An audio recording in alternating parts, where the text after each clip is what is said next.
consensus. Lots of Americans were anti-communist for understandable reasons.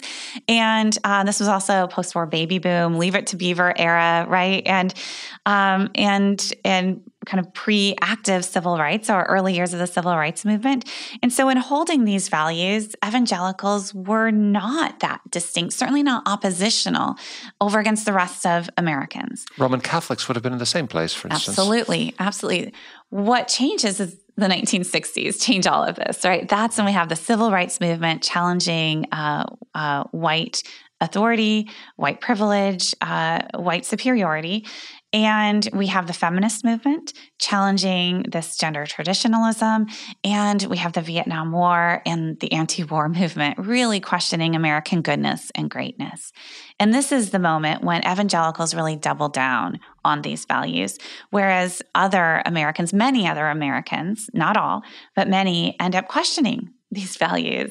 And that's when evangelicals really come to see themselves as the faithful remnant, right? And again, that they have this special role because in God's nation to maintain faithfulness. And that looks like Christian faithfulness, and it looks like maintaining American strength to defend Christian America. And that's this important moment. So what that ends up looking like then in terms of policy issues, we can kind of trace an embrace of law and order politics, and race is very much a part of that.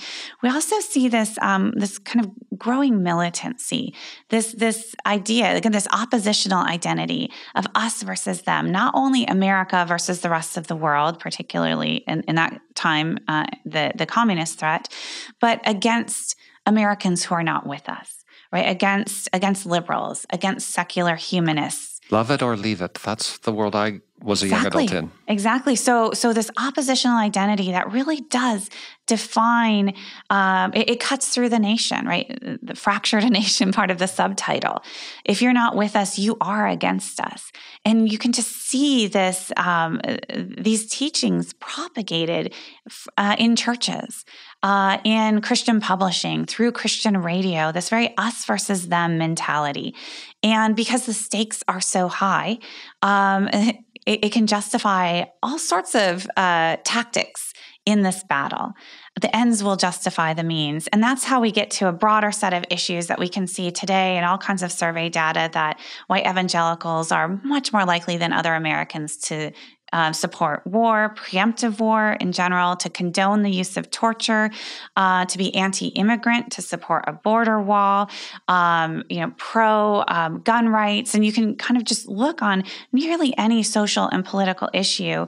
You can find white evangelicals as the outlier, right? And so we have this whole constellation of issues, and we can talk abortion as well. It's part of this, and ideas of religious freedom and what that looks like, who benefits from that, who doesn't so much, ideas of race, racial privilege, ideas of who is really being persecuted in this country. White evangelicals will suggest that they are more persecuted, for example, than Muslims.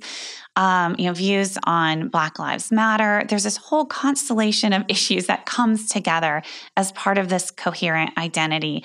But at the core of that are notions of power, of needing power, of asserting power in defense of Christianity, in defense of Christian America, and really at the core of this also is a sense of fear.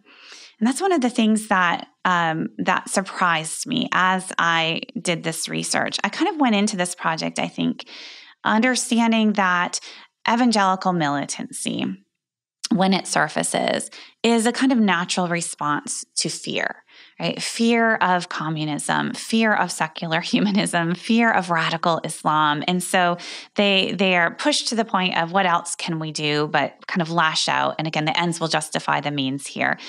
What I came to see after a closer examination of this history is time and again, religious leaders, conservative evangelical leaders actively stoked that fear.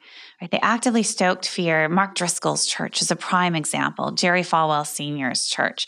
Even the case that I tell of these fraudulent ex-Muslim terrorists that were all the rage on the evangelical speaking circuit post 9/11, that conservative evangelical leaders were trying to stoke fear in the hearts of believers, in the hearts of their followers, in order, ultimately, I concluded, to consolidate their own power. And that we needed to flip that script, that evangelical militancy wasn't necessarily always the response to fear, even though these fears were genuine. Evangelical militancy often came first and then required the continual stoking of fear in the hearts of followers